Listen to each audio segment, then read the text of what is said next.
cartoons and just movement. It's the imagination that's there. It's whether they make you laugh, whether they have something that comes out of the drawing.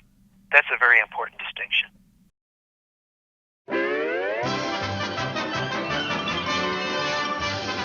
It's a name that just defines outstanding brilliance in animation and film comedy.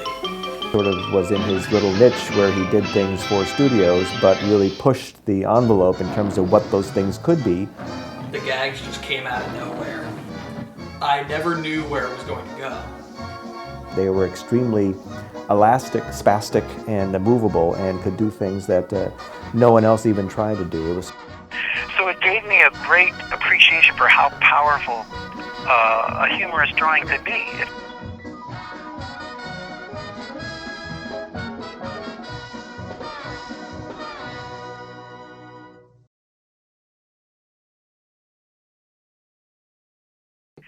Yeah, that was taken by a dear friend of mine many years ago, and that was in Tex's office when he was working at Cascade.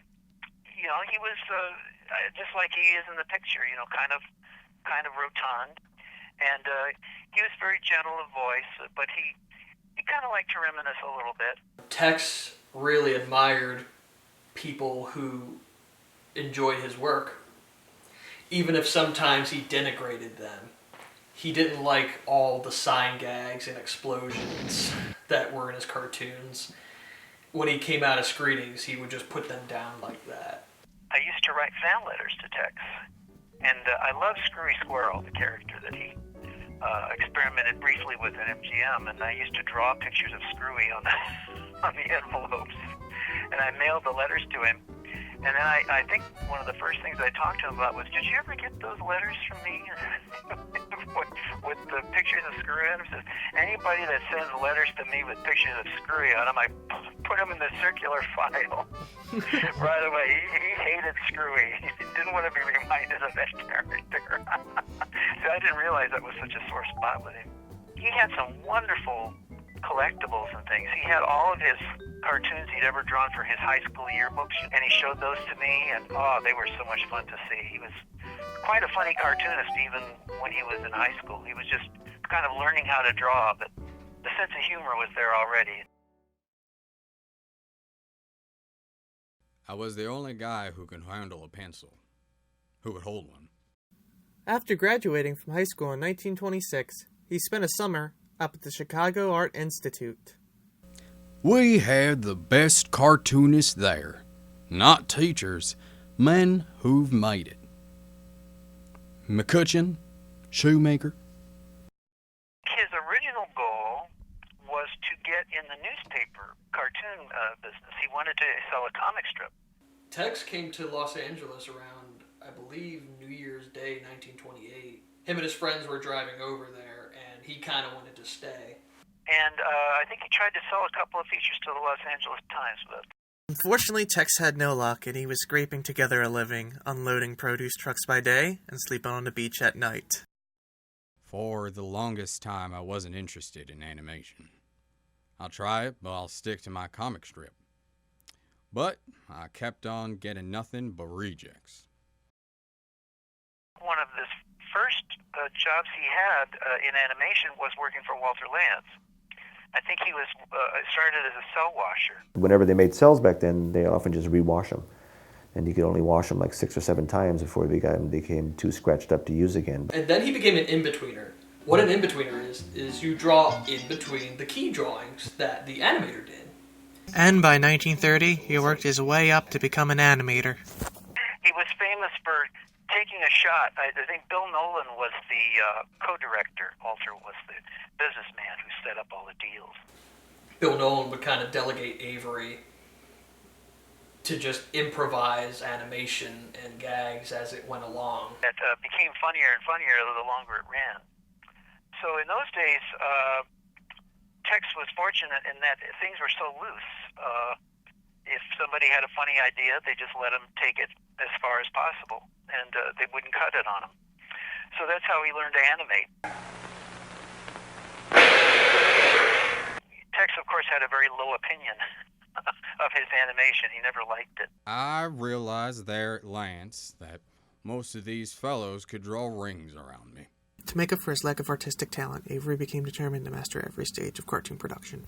That's why he wanted to become a director as soon as he could, and Lance let him direct a couple of pictures that Bill Nolan, of course, got the credit for.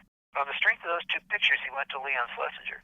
I was having money troubles, then I heard there was going to be a change over at Warner's, and I applied. Good, the goddamnedest thing. But Jack King had left, and Leon needed another director to fill in. He showed a model sheet of Porky and the gang from I Haven't Got a Hat. Chris had these little guys coming up, doing different acts. Then here comes a big hog, and he stutters. He stutters, and it's funny as heck. Take it easy. Boy, I wish I'd stayed on the farm. Avery saw possibilities in Porky Pig. He wanted Porky to be the star. And the first picture he made there was Gold Diggers of 49. Tex started experimenting with speed effects. And, it had a wonderful, fast effect that nobody had really achieved up to that point. Was already experimenting with getting the tempo up, getting kind of moving it from the laconic kind of pace of the early 30s sound cartoons. And his pictures were a lot livelier than some of the other directors because of that. A lot of the animators were trying to have kind of this Disney influence. Everybody was trying to be more gentle and cute in a way. Tex was one of the people who was getting away from Disney, getting away from the sort of the safe humor there. He befriended an animator named Bob Clampett, and they pretty much went down to this run-down bungalow, and they named it Termite Terrace because of the bad shape it was in. It must have been unpainted wood, and I bet you there were probably bent nails and all that. Avery and Clampett discussed the possibilities of animation in this new black and white Looney Tunes unit. They were discussing the old Felix the Cat cartoons, where Felix would take off his ears like a hat, and his tail would come off like a prehensile prop. And they were trying to bring back the impossibilities of animation. They thought that it kind of just waned when Disney felt that characters should breathe.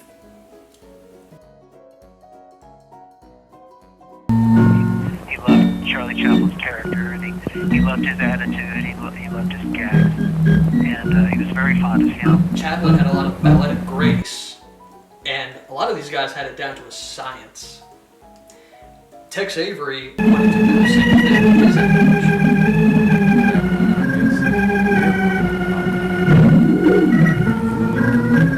A lot of times it wasn't funny in animation. A character getting into something he couldn't possibly get into, a milk bottle or something. You couldn't possibly do that with Charlie Chaplin. Get him in a milk bottle.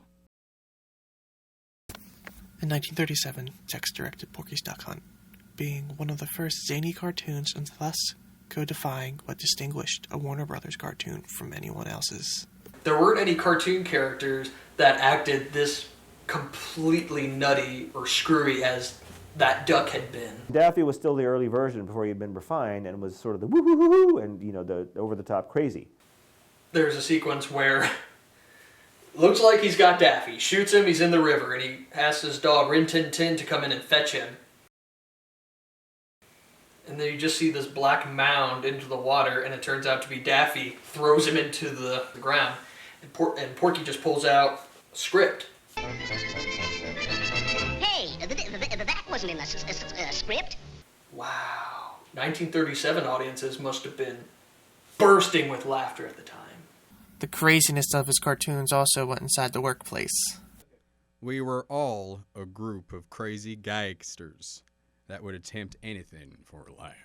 Would take a soda bottle out and recap it, and put either water or alcohol or some vile substance in. So somebody thinks they're getting a Coca-Cola or a 7-Up, and it turns out to be vodka, and they spit it out, And of course, There's the famous story of Tex lost his eye because of horseplay. One routine was the rubber band and paper spitball. You'll pop a guy, hit him, and he'll yell, "Bullseye!" And someone turned around and it wasn't a spitball, it was a paper clip. But then I read somewhere else it was a thumbtack. But I still think it was something that was pulled back in a rubber band, and Tex, and he turns around and it just takes his eye out.